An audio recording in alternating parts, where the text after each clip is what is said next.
Okay, so part 2 में आ जाते हैं अपन। ठीक है, पार्ट 2 क्या है? हाँ, अब हम लोग बात करेंगे यूनिट ऑफ फोर्स का ना। तो यूनिट ऑफ फोर्स हो यूनिट ऑफ, जाएगा आराम से। क्या यूनिट होगा? हमको पता है दो, यहाँ पर हमारे पास दो चीज है, एक है फोर्स हाँ और एक है हाँ, डिस्टेंस।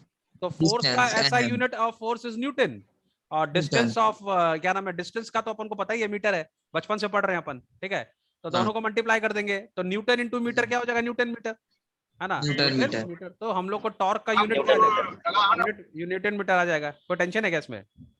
नहीं सर। चलो खत्म हो गया बात, यहाँ से रीड कर लेते फटाफट, यहाँ से रीड करो।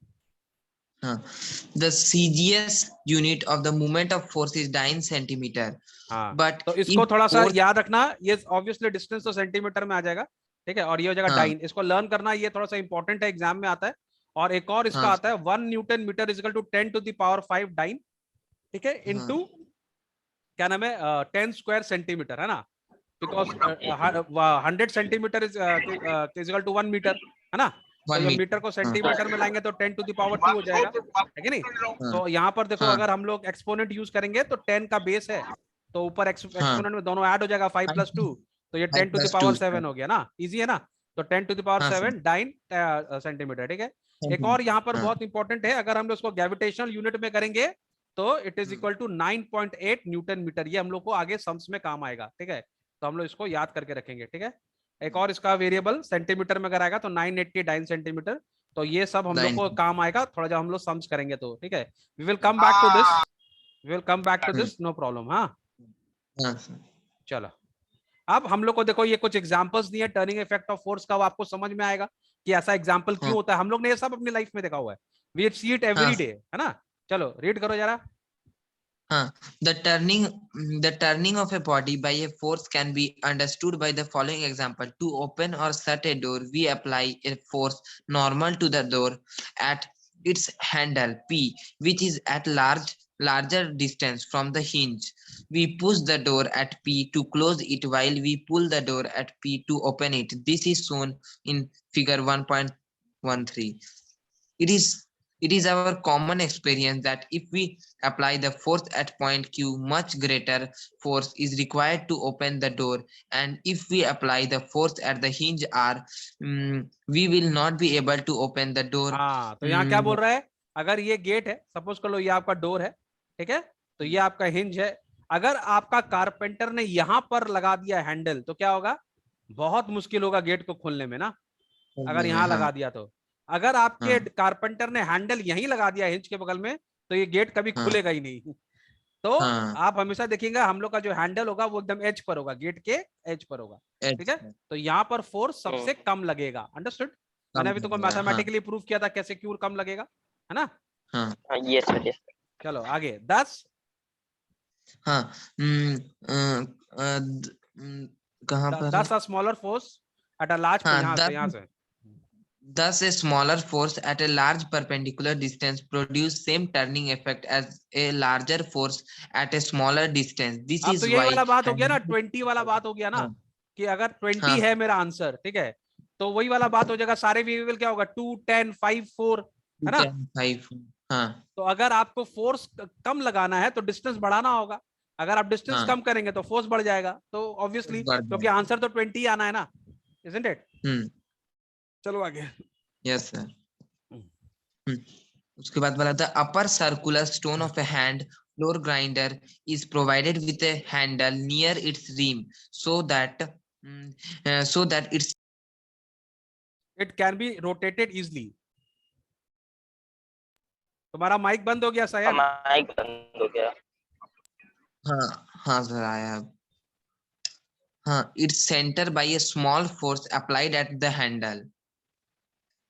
ठीक है, तो तुमको मैंने बताया ना वो हाँ चक्की होती है ना, जेल में चक्की पीसनी पड़ती हाँ है ना, जेल का हाँ, रोटी खाना पड़ेगा, जेल का पानी पीना पड़ेगा। कहीं बचपन में खेला है ऐसे गेम? नहीं हाँ हाँ, है ना, तो मौसम वो भाई। होता है इस तरह की चक्की। तो मम्मी से पूछना, मम्मी वो कैसा होता है, तो मम्मी बताएगी तुमको। हाँ ऐसा दो चक्का होता है, एक तो नीचे एक तो स्टोन का होता है और उसके ऊपर एक और हाँ स्टोन का होता है, समथिंग लाइक दिस। ठीक है, और उसका जो क्या नाम है वो होता है, क्या नाम है, जो हैंडल होता है वो एकदम एज पर हाँ, होता है, यहाँ पर इस जगह पे। ठीक है, they can't put it in the middle. ठीक है, तो ये एज पर होता है, तो इसका टर्निंग हाँ, इफेक्ट जो है वो इजी हो जाता है। अंडरस्टूड? हाँ चलो रीड करो यहाँ से, turning a steering wheel. For turning a steering wheel, a force is applied tangentially on the rim of the wheel. Figure 1.14 shows the turning of the steering wheel. It also illustrates that the sense of rotation of the wheel is changed by changing the point of application of force without changing the direction of the force. In figure 1.14a, when force is applied at a point A of the wheel rotates anti-clockwise, while in figure 1.14b, the wheel rotates clockwise if the force is applied at point B of the wheel. हाँ, तो अपन को पता है, अपन के पास जो steering होता है, तुम लोग उसको घुमाया होगा, ठीक है ना. तो हम लोग को अगर इधर घुमाना होता है, ठीक है, तो हम लोग उसको एकदम एज से पकड़ के घुमाते हैं ना, है ना. स्टीयरिंग के एज से पकड़ के घुमाते हैं, तभी अपन को कम ताकत लगता है.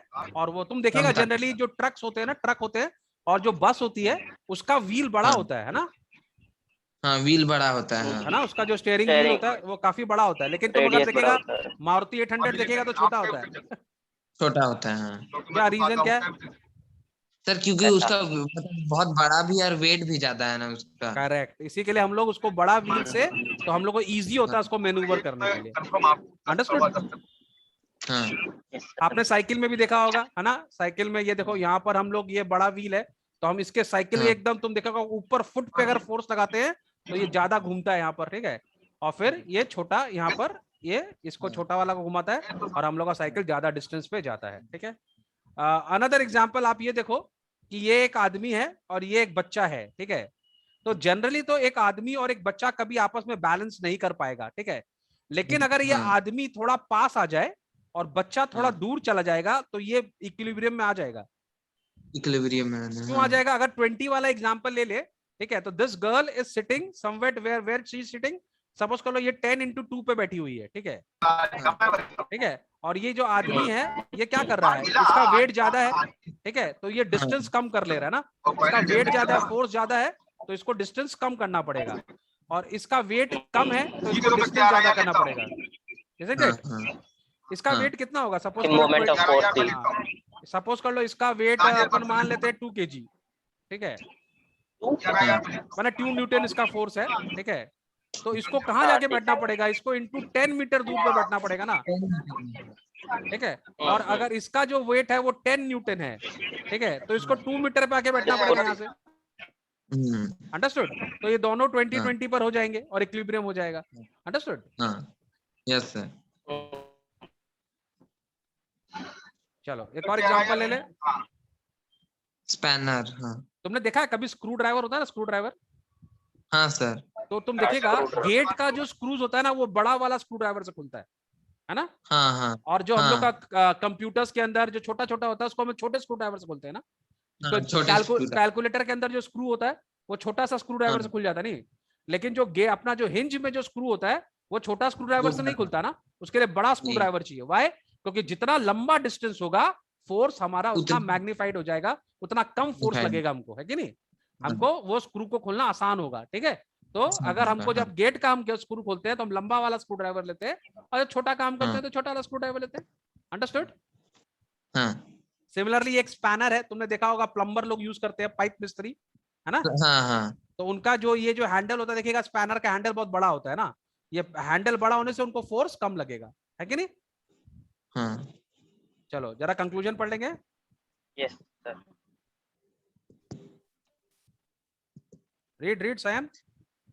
From the above example, it is easy to conclude that the turning of a body about an axis depends not only on the magnitude of the force, but it also depends on the perpendicular distance of the line of action of force of the applied force from the axis of rotation. Larger the perpendicular distance, less is the force needed to turn the body. It may आ गया. Basically क्या बोल रहा है? Larger the perpendicular distance, less is the force needed. यही तो हमको पढ़ाना है इस चैप्टर में, कि जितना डिस्टेंस लंबा होगा उतना फोर्स कम लगेगा, है ना. तो this is the main Mantra of this chapter. Okay, चलो आगे. उसके बाद it may be mentioned here a single force produces translational motion of a body if it is free to move, but a single force alone applied on a body fixed at a point does not cause turning of the body. Actually, the turning is produced by a pair of forces, the external applied force and the force of the reaction produced at the fixed point. The reaction force is equal in magnitude but opposite in the direction to the applied force. Both the forces turn the body in the same direction. Such a pair of forces is called a couple. अब यहाँ पर Thus, ये लोग एक और logic लगा रहा है, ठीक है, they have change the logic here. यहाँ पे एक नया लॉजिक लेकर ये लोग आ रहा है। नया लॉजिक क्या बोल रहा है कि अगर आप ये गेट पे यहाँ पर आप फोर्स लगा रहे हो ना, हैंडल का फोर्स, तो ये सिंगल फोर्स नहीं है, एक फोर्स और भी लग रहा है, ठीक है, एक फोर्स और भी लग रहा है हिंज पे, जो हम लोग को दिख नहीं रहा है, बट एक फोर्स हिंज पे भी लग रहा है। तुम बताओ, अगर हिंज पे फोर्स नहीं लगता तो हिंज खुल क्यों जाता है ना? तुम देखेगा ना, बहुत सा पुराना गेट होता है, उसका हिंज का स्क्रू खुल जाता है। Have you noticed? तुम देखेगा थोड़ा दिन के बाद कभी कभी क्या होता है, तुम्हारा गेट बंद नहीं होता ढंग से, ठीक है, फिर तुम कारपेंटर को बुलाता है, कारपेंटर क्या करता है, सारा स्क्रू को टाइट कर देता है ना, टाइट कर देता। तो वो जब स्क्रू को टाइट कर देता है तो वो गेट फिर से स्ट्रेट हो जाता है, और फिर वो आपका जो उसका जो डिस्टेंस है वो क्या नाम है, कम हो जाता है। तो वो ढीला क्यों हो गया स्क्रू? फोर्स तो वहां लग ही नहीं रहा, तो ढीला क्यों हो गया? वो तो गेट पे लग रहा है फोर्स, तो हिंज पे क्या प्रॉब्लम है? तो सर हिंज पे भी फोर्स लग रहा है। हाँ, तो हिंज पे भी फोर्स लग रहा है। गेट खोलने के लिए एक फोर्स नहीं चाहिए, हमको दो फोर्स चाहिए। फॉर एग्जाम्पल, जब तुम वो रस्सी को घुमाता है ऐसे, तो तुम देखेगा तुम उसको जब घुमाता है तो तुम्हारे हैंड पे भी झटका आता है ना, there is a little bit of force in your hand also, ठीक है। तो दो फोर्स लगता है किसी को रोटेट करने के लिए, ठीक है। इसी के लिए हम उसको कपल बोलते हैं। क्या बोलते हैं उसको हम? कपल, ठीक है। और एक और इंटरेस्टिंग बात क्या है, दोनों फोर्स जो होता है वो एक ऑपोजिट डायरेक्शन में लगता है, लेकिन वो बॉडी को एक ही डायरेक्शन में घुमाता है। फॉर एग्जांपल, अगर सपोज कर लो ये एक तो यहां पर मैंने एक तो ले लिया लीवर, ठीक है, एक फोर्स अगर मैं यहां लगा रहा हूं तो एक फोर्स यहां लगेगा, ठीक है। अगर ये इसको एंटी क्लॉकवाइज घुमाएगा, ठीक है, ये इसको एंटी क्लॉकवाइज घुमाएगा तो ये इसको क्लॉकवाइज घुमाएगा। Understood? And it will move in only one direction. Understood? क्योंकि ये एंटी दोनों तो सेम डायरेक्शन है। हाँ, तो सेम डायरेक्शन में घूमेगा ना, ये तो यहाँ से घूमा है ना, दोनों तो यही घूमेगा ना, एक ही डायरेक्शन में तो घूमेगा। लेकिन ये तो फोर्स लग रहा है इस डायरेक्शन पे और ये फोर्स लग रहा है इस डायरेक्शन पे, लेकिन ये घूमेगा एक ही डायरेक्शन में। अंडरस्टूड? यस, है ना? तो एक बार फिर से यहाँ से पढ़ो तो क्लियर हो जाएगा। कहाँ गया? हाँ, द रिएक्शन फोर्स, हाँ यहाँ से पढ़ो। The reaction force is equal in the magnitude but opposite in the direction to the applied force. Both the forces turn the body in the same direction. Such a pair of the forces is called a couple. ये बहुत अच्छा इसने यहाँ पे जो है आलेख ने एक तो बहुत अच्छा पॉइंट यहाँ बताया, जो आप लोग को अच्छे से लर्न करना पड़ेगा। क्या बोल रहा है? इसको जो रिएक्शन फोर्स जो होता है, जैसे जब हम गेट पे ताकत लगा रहे हैं तो रिएक्शन हिंजेस पे आ रहा है, तो हिंजेस में तो रिएक्शन फोर्स है, ठीक है। तो reaction force is equal in magnitude but opposite in direction. इसका मतलब ये हो गया कि अगर हम यहाँ पे एक लीवर लेंगे तो जिस डायरेक्शन से, जिस फोर्स से ये ऊपर जा रहा है उसी फोर्स से ये नीचे आएगा, लेकिन इनका जो डायरेक्शन है, ठीक है, ऑपोजिट इन डायरेक्शन होगा, ये दोनों ऑपोजिट इन डायरेक्शन होगा, लेकिन बॉडी जो है वो एक ही डायरेक्शन में घूमेगा। समझ में आ रहा बात अलेख? Yes sir. तो सच अ पेयर को हम क्या बोलते हैं? We call it a couple. क्या बोलते हैं इसको हम? Couple, yes. ठीक है। Thus the two equal and opposite parallel force not acting along the same line of form of couple. A couple is always needed to produce the rotation. ये भी एक तो बहुत इंपॉर्टेंट क्वेश्चन आ सकता है कि a couple is always needed to produce a rotation. लेकिन linear equation, linear force में हमको कपल नहीं चाहिए। अंडरस्टूड? कपल नहीं चाहिए। चलो यहाँ से रीड करो। फॉर एग्जाम्पल,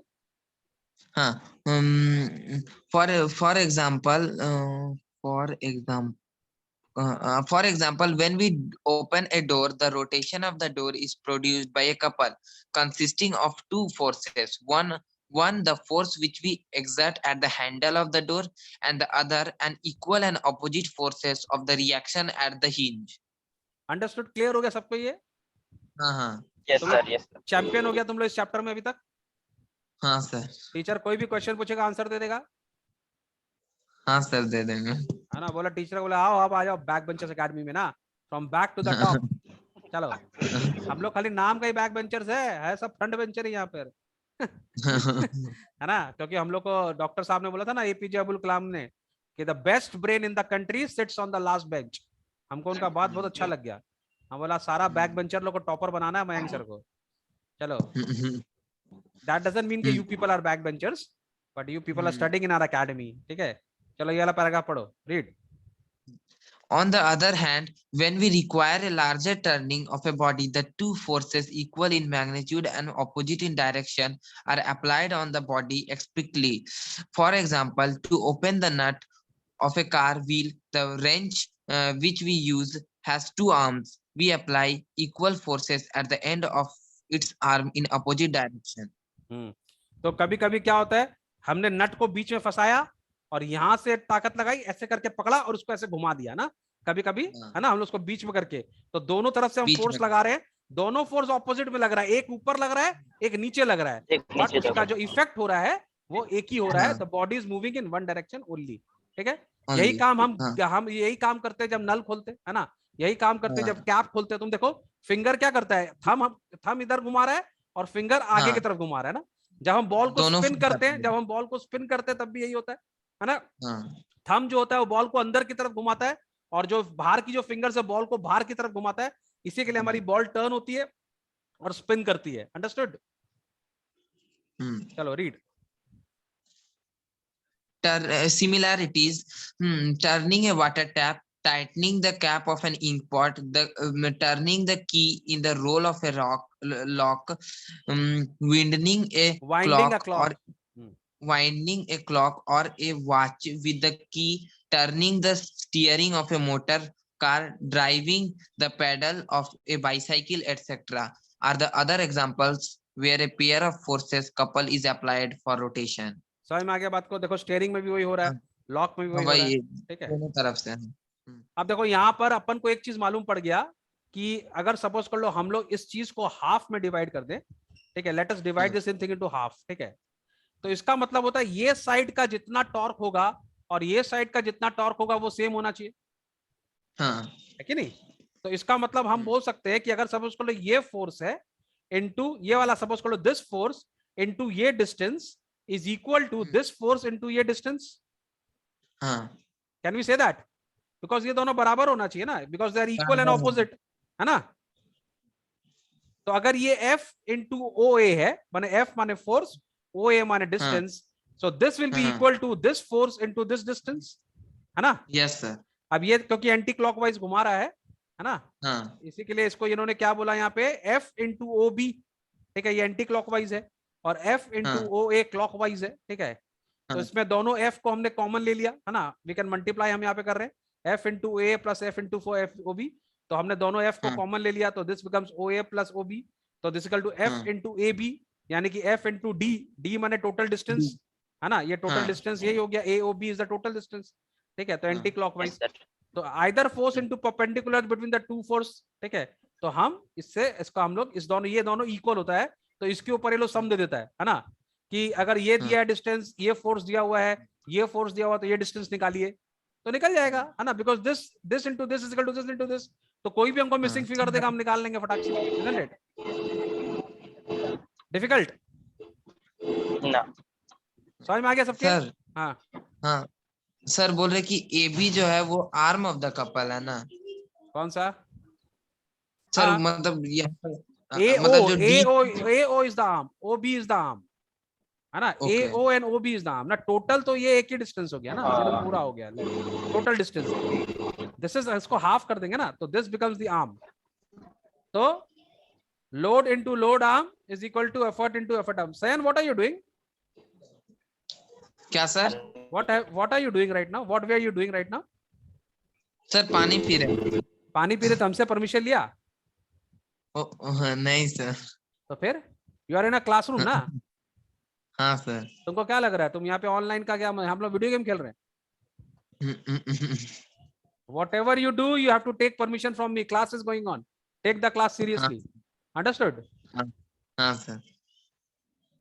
चलो, तो the moment of the couple is equal to the product of the either force and the perpendicular distance between the line of action of both the force. ठीक है, तो बेसिकली ये लोग क्या होता है, load into load arm to effort into effort arm, जो हम लोगों ने किया है ना वही चीज यहाँ पर भी, तो यहाँ पर force into this arm Hmm. is equal to this force into this arm. Understood? तो आज हम लोग यहीं तक करेंगे, ठीक है? We will do it till here. Yes, sir. Next class में हम लोग करेंगे इक्विलिब्रियम ऑफ अ बॉडी. अब तो मेरे ख्याल से अगर तुम लोग खुद भी रीड करेगा इसको तो तुम लोग को समझ में आ जाएगा. इक्विलिब्रियम का मतलब जब दोनों बॉडी एक सेम बैलेंस पे रहता है, ठीक है? इक्विलिब्रियम Net force 0 होता है. नेट फोर्स जो होगा वो 0 होगा. Very good. तो इसको हम लोग सेकंड और पार्ट सर- में करेंगे. हाँ बोलो. और सर रेस्ट और मोशन दोनों में जो रहता है उसको भी इक्विलिब्रियम मतलब हाँ, दो तरह का होता है वो. एक इक्विलिब्रियम स्टैटिक और एक होता है डायनेमिक. ठीक है? डायनामिक. हाँ, Static स्टैटिक rest माने में रुका होता हुआ, डायनेमिक मतलब जो सेम Uniform. माने पीरियोडिक फोर्स से मूव कर रहा है, जैसे कि हाँ, बारिश. हाँ. ठीक है? बारिश. बिकॉज इट इज डायनेमिक है क्योंकि वो एक इक्वल स्पीड से गिरता है. ठीक है? उसका जो है वो equal. We will talk about this, don't worry. Understood? हाँ. चलो.